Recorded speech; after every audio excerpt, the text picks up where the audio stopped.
Hi, everyone. Welcome to Mama Wears Athleisure. I am your host, Mariela de Santiago, a first time mom. We focus on all things mom with tips to help make life easier and more organized for all you mamas out there.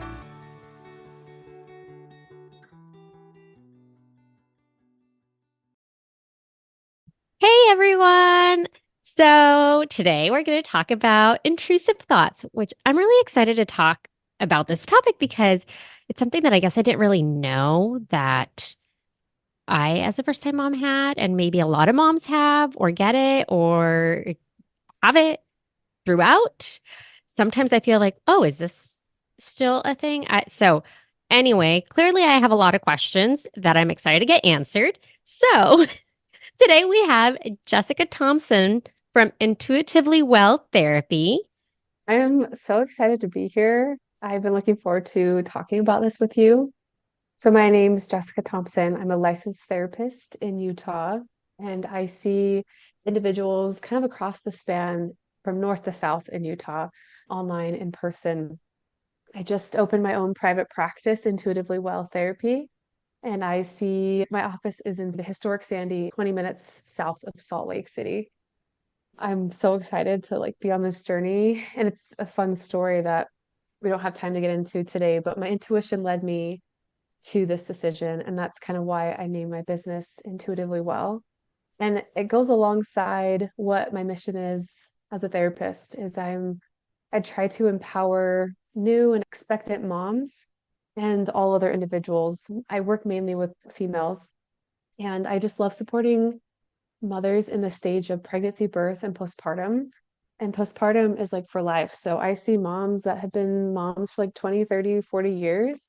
And I just love it. I'm very passionate about what I do, feel called to it. And I just really am so grateful for the opportunity to be a therapist and to witness the healing of moms all around. Thanks for all of that. You're so right. Postpartum is totally throughout. It's basically right after you become a mom. And I feel like you are this whole new person, which I think that most moms will agree with me. So it's like this new discovery, and you do kind of need that support for all sorts of new feelings and thoughts that you are not familiar with. So that Amen. said, Absolutely. can you define what an intrusive thought is? Yes. So to make it as simple as possible, an intrusive thought is an unwanted thought, statement, expression that involuntarily comes to your mind. It doesn't have to do with your desires or anything. I just like to explain it as it's just a thought. It's a thought that causes distress to your mind and your body. And most of the time when they're intrusive thoughts, people don't understand why they have them. And they're so distressing because they think, I would never do that. It's so interesting that you say that because I feel like as a new mom, you're so like cautious about everything. Like, oh my gosh, is this going to hurt my baby, or am I going to be okay? Like, even going down the stairs, you just think like, well, what if I like slip and fall down the stairs? And obviously, you don't want that to happen, but it's kind of hard to think about how do you like prevent some of those thoughts from Oh my gosh. happening. Yeah. That is like the golden question that I get asked pretty often by the dictionary description of intrusive thought is when you experience sudden disturbing thoughts or images that come to your mind without warning and they refuse to go away. So sometimes they linger and some individuals can fixate on them.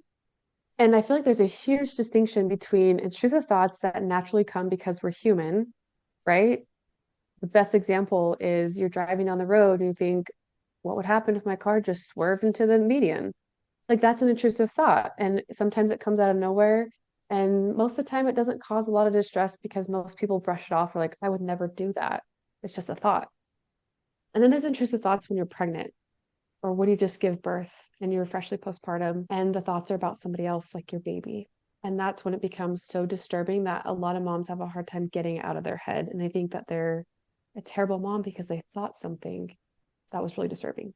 Well, I feel like you just answered my next question, which was going to be what intrusive thoughts are as a new parent. So it is, from what I've gathered, it essentially is when those thoughts are now about your baby and not just about, well, what happens to me if it's more of baby and possibly mom as well? Like, I would say the majority of what I see when it comes to postpartum health and individuals are coming in, they're wanting support with this postpartum journey, whether it's mixed with the baby blues or postpartum anxiety, depression, or postpartum OCD, intrusive thoughts can be in the mix of all of that. And most of the time, I would say 90% of the time, the or more, the intrusive thoughts are related to their baby or sometimes their spouse. But I would say it's more common for it to be about their baby. And they are so disturbing because they could be like violent images in their head that it literally came out of the blue. And then they internalize it and think something's wrong with me. Like, what kind of mother am I if I have a thought like that? And it's heartbreaking, but I'm really grateful when moms tell me that because that's the first step is just to let it out and to be witness that, hey, nothing's wrong with you. Your brain is working. And that's a good thing. But let's talk about what that might mean of why you're having these intrusive thoughts. this is kind of a random question, but could some of those intrusive thoughts be related to maybe just having seen something like a pretty bad car accident, or I don't know, you saw something on TV the night before, and then it just like, or a few nights ago, and then it pops into your head, and you're like, oh my gosh, like why would I think that? Like, no, I don't Mm, want that to happen. right. That's a really good question. And I think the answer is possibly. We can we see a movie and then like a week later have a dream about it. So I think it's definitely possible. But like if you witness a car accident or you witness something horrific, that's a trauma that happened to you. So your brain's already seeing it differently. It's already hypervigilant. And so yeah, it could totally correspond with intrusive thoughts and increase the distress because you've recently experienced a traumatic event. And then if you're freshly postpartum, that's not a pleasant mix. So, how can a mama handle or deal with navigating these thoughts or getting support? I love this question. So if I always encourage whether you're struggling or not, even if you're doing well postpartum, I think therapy is so beneficial because like you said earlier, you're not just birthing your baby, you are birthing yourself as a mother. Even if it's your first or seventh birth, you are rebirthing yourself because you have a new experience. So I think therapy in general is really helpful. So if I have a mom come in and they're having intrusive thoughts, one, it's going to be really hard for them to even tell me that they're having intrusive thoughts. And so I always make sure to ask the individuals I work with, especially new moms or even pregnant moms, I say, hey, are you having any thoughts that are scaring you? Most of the time when I ask that and they are, tears roll. They come and they're like, yes, I am. And it's so hard for me to admit. So I have a couple tools that I use in therapy that individuals listening to this episode that they can use if they're struggling with thoughts is one, just talk to somebody, whether it's your partner, your husband, your spouse, a really good friend, or a provider, whether it's a therapist or your midwife or OB, just verbalize, hey, I'm having these scary thoughts and I don't know why. Having your thoughts witnessed is really validating and supportive for anybody experiencing intrusive thoughts. Second step is what I like to encourage moms is let's externalize these intrusive thoughts. Let's get them out of your mind. Let's get them out of your body. Because if they stay stuck, you're going to keep ruminating on them. So I have a couple, well, I actually have a lot of ways how I externalize thoughts. I'll just share a couple. One is I love to name them. So I like to kind of bring in humor into my office space where I'll ask them, tell me a name of someone in high school that you didn't like, who was mean to you, who was a brat. And they'll giggle.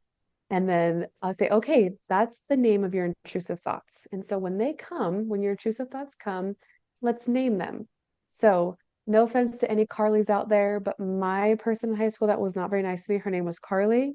And so anytime I have intrusive thoughts, I will say, oh, Carly's showing up again. I wonder why she's here. And then I'll tune into my emotions. Am I feeling a little more anxious today? What kind of support am I needing? What can I ask for from my support system? And that really minimizes my intrusive thoughts. So externalizing them, name them, get them out of your mind, get them out of your body. And if a mom's having a hard time like verbally doing that, like if they can't even talk about it, I'll do a lot of expressive arts with them. So we'll get up and we'll like shake our bodies, we'll wipe off our arms, our legs, we'll wipe off the intrusive thoughts off of our body until they can feel somatically lighter, more comforted, soothed, and then they're able to talk about it a little bit more. But just by me providing that psychoeducation piece, that one, they're not crazy, nothing's wrong with them. It's very common to have intrusive thoughts. Let's get externalize them. Most of the time, I see distress decrease by like 80%. And sometimes they go away, but sometimes they keep coming back and they'll just keep using those tools to externalize them. Are you ready to change the way you diaper change? Introducing the Changeroo, the ultimate solution for stylish and convenient diaper changes. This innovative and stylish couch pillow seamlessly transforms into a hidden changing station because let's face it, diaper changes happen on the couch and floor more often than anywhere else. With the Changeroo, you can now change your little one's diaper conveniently in the room where you and your little one spend the most time together, all in a fun, stylish, and organized way. Say goodbye to constantly having to grab supplies or make inconvenient trips to the changing station. With the Changeroo pillow, you'll add a special touch of organization and charm to your home of teensy ones. Elevate your parenting experience with the Changeroo. Brought to you by Teensy Tidy. Visit teensytidyliving.com to get yours today. I love those tips, especially the one where, you say, talk to your support system because we do need to be able to like build that team up, build our community, our supports, especially if you are the first one out of your group of friends to be a mom, because they won't be able to relate to your postpartum you and the postpartum thoughts that you are having, right? So these intrusive thoughts. So I know that this is probably going to be either one very broad or two may never end. How long can the intrusive thoughts last postpartum? Yeah, that's a really excellent question. I love that you asked that because I was just thinking about as a clinician, I have to assess the severity of the intrusive thoughts. And with that assessment, I can kind of gauge how long they might last for. Quick reverse is when I'm assessing intrusive thoughts, I'll assess, okay, are these thoughts like the ones that you're having? Do you want these things to happen? Most of the time they'll be like, oh my gosh, no. And they'll gasp, like, how could you even think that? And I'm like, I'm not thinking it. I just have to make sure that these thoughts are truly distressing to you. Because if the mom that I'm meeting with is having intrusive thoughts and they don't see anything wrong with them and they think that they need to act on them, that's a huge sign of postpartum psychosis. There's like a lot of work that we need to do, and I'll probably just admit them into like a psychiatric support clinic for moms to get the psychosis under wrap. But that's like 1 to 2% of the population, so it's pretty rare. So typically I would say on the severity of the distress that is coming from these intrusive thoughts, they can last weeks to months. And I haven't seen them last like so severely for years. I haven't seen that. So, like you said, it is a broad question. It really depends on the situation. But with what I've seen with therapeutic support and using a lot of therapeutic skills, I see intrusive thoughts go away over the span of like 4 to 6 weeks. That's good. That's less than 2 months. Yeah. Yeah. But that's not to say like that they can't come back. So, like the intrusive thoughts, moms are fixating on them. If they're having them frequently, they're having them like sometimes hundreds of times a day and they can't get out of their head. So over time, it can decrease. I think just such great support, you can get it to decrease pretty quickly, like 4 to 6 weeks, and then maybe have like an eruption 1 to 2 times a week or 1 to 2 times a month. But they have the tools to work through them when they do come later on, if they do. Speaking of support, what are ways that a parent can get support, access support, or find that support system to be able to manage these thoughts? Such, ooh, love that you asked this question. Okay, I'm like charged about this because there's so many resources that I feel like a lot of people don't know about. So here in Utah, we have PSI Utah. So it's Postpartum Support International. And there's tons of hotlines and warm lines. But you can also go to PSI International and you can find your state. They have all different types of support groups. So, for example, I'm already looking at the PSI Utah. It's resources for families. So they have hotlines, warm lines, they have treatment facilities, support groups, childcare. They have resources for fathers, adoptions, for birth mothers. There's just so many amazing general information on maternal mental health. So I always refer individuals, whatever if they're in a different state or in Utah, I'll just send them this website and say, here is a list of resources that you can access. And there's also, I think on here that you can find like therapists that are trained in perinatal mental health that specialize in supporting perinatal distress like intrusive thoughts. So I will link that in my show notes for anyone that's listening. You can access that, share it, send it to friends, family. So thank you for sharing that. And finally, last question. Do you have any other tips, suggestions, or recommendations? Anything? Oh, the other thing I was going to say, I also love that you mentioned dads in there because we often forget about the dads. And I feel like I mean, they are kind of also in a way going through a postpartum change. Yeah, they may not have like had a physical body change, but yeah, you know. Yeah. Yeah. You're totally right. They go through like an emotional and mental change as well, and sometimes spiritual. And they're dealing with a lot of different things. I mean, like the mom's recovering, but both of them are experiencing a lot of different things. And fathers can experience intrusive thoughts too. Like it's not uncommon, and it gets harder, just kind of the societal culture that's been developed of like gender norms that men don't talk about their feelings. Sometimes they like keep it inside. So there's an awesome support group here in Utah for postpartum fathers that it's like a man cave and they can just go and talk to each other. And I'm sure there's tons of different support groups like that all across the nation. But yeah, supporting the fathers too. And I also like to encourage when I work with moms, like let your partner, your husband know what you need and then ask him what he needs. How can you support each other through this transition? Well, that's a very good point. Super helpful because yes, you do tend to forget that, especially when when you're recovering physically and then not sleeping and not eating and you're hungry and thirsty and the list goes on. Yes. Any other tips, suggestions, anything else that would be helpful for anyone listening? Yes, my biggest, I would say maybe it's a mantra where when working with moms is the good enough mother.